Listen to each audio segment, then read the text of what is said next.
I'm an all-around player. I like defense, but I'll play forward and I'll play midfield. I'll even play goalie.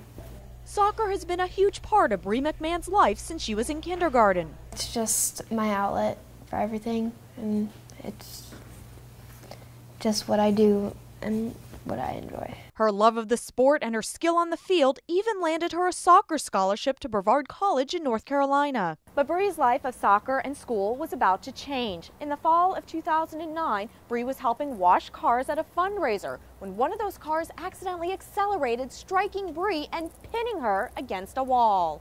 I remember every moment. That's kind of imprinted on my mind like a tattoo on somebody's skin. I remember her facial expressions when she was hit. I remember her disappearing as she hit the ground. I knew it was pretty bad, but I didn't know to what extent.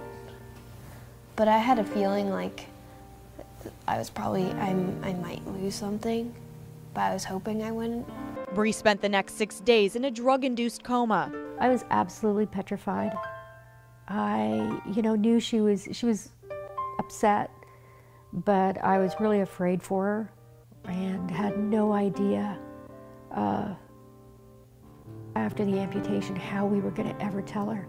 When she woke up, her parents delivered the heartbreaking news. Bree's right leg had to be amputated. I kind of already knew it, so I was like, okay, when can I get back out there? When can I start running again?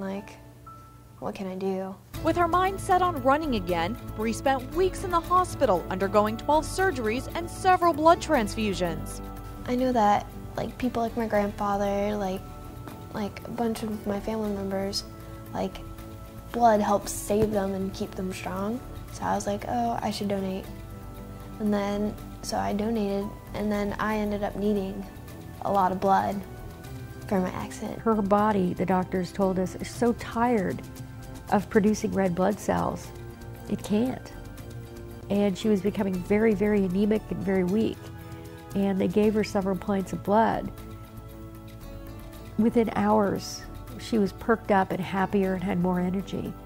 So I don't think people realize the impact they can have so easily on somebody else. Bree's classmates at Freedom High School realized the impact of donating blood. It makes me feel more of a human, because all these things are happening that's all bad, that they say if the people's turning bad now, this is a good way to get back and make sure everybody's united. Dozens of students recently boarded 4 big red buses to help people like Bree. It feels good because it's people that you know personally, and it helped her out a lot from what I know, and I just feel like everybody should give back. It makes me feel good because I know that I could have contributed to her, and if someone couldn't donate blood, she could have lost her life, and that's just scary. Determined to beat the odds, Bree goes to physical therapy 4 days a week and is already working on her 3rd prosthetic leg. What are you looking forward to most in the future? Being able to play again. I don't have feeling in my foot. I'm starting to get some back, but I don't have a lot of feeling. So, can't really play soccer if you can't feel a ball.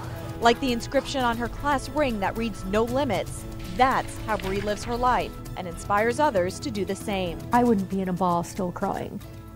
And here she is saying, no, I'm going to continue with my life. I'm going to go forward. I'm going to run, I'm going to try, I'm going to do, and I'm not going to let anything stop me.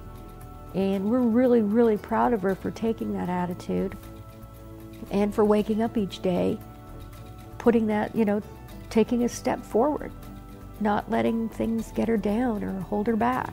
With the support of her family and teammates, the help of doctors and physical therapists, and the gift of life from blood donors, Bree is confident she'll be back on the field where she belongs in no time. I'm Nancy Gay for Florida's Blood Centers, where local heroes are saving lives.